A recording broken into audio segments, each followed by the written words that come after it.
আসসালামু আলাইকুম। দেখতে পাচ্ছেন এগুলি হলো ট্যাপেস্ট্রি নিডল, যেগুলোকে এমব্রয়ডারি নিডলও বলা হয়। কিন্তু এই নিডলগুলি দেখতে কিছুটা এই রকম। সেটা কেন জানেন কি? প্লাস্টিকের তৈরি এই নিডলগুলি, এবং সেটা অবশ্যই উন্নত প্লাস্টিক। এগুলি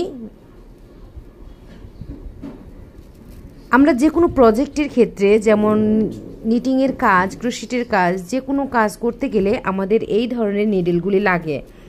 কারণ আমরা যখন এই রকম প্রজেক্টের উপরে কাজ করি, তখন এই সুতাগুলোকে, পিছনের সুতাগুলোকে হাইড করার জন্য আমাদের এই ধরনের নিডলগুলোর প্রয়োজন হয়। এইখানে যদি আমরা নর্মাল চিকন মুখের সুইগুলো ঢুকাতে যাই, তাহলে সুতাটা হাইড হবে না এবং আটকে থাকবে, এবং সেটার ফিনিশিং ভালো হবে না, নষ্ট হয়ে যাবে। তাই এই ধরনের একটু ভোঁতা কিন্তু চিকন এই টাইপের মুখওয়ালা যে নিডলগুলি, সেগুলি আমাদেরকে নিতে হয়।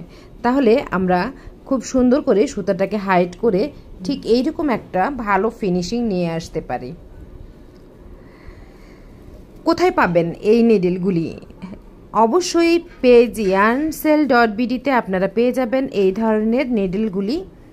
এবং অবশ্যই আমার এই ভিডিওটি এই মুহূর্তে যারা দেখছেন, তারা কমেন্ট সেকশনে লিখে ফেলুন আপনি নিতে চান, তাহলে আপনি আপনার অ্যাড্রেসে পেয়ে যাবেন এই নিডলগুলি। তো আপনার প্রয়োজনে কোন নিডলগুলি লাগছে অবশ্যই সেটা কমেন্টস করে জানান। দেখা হবে পরের রিলসে।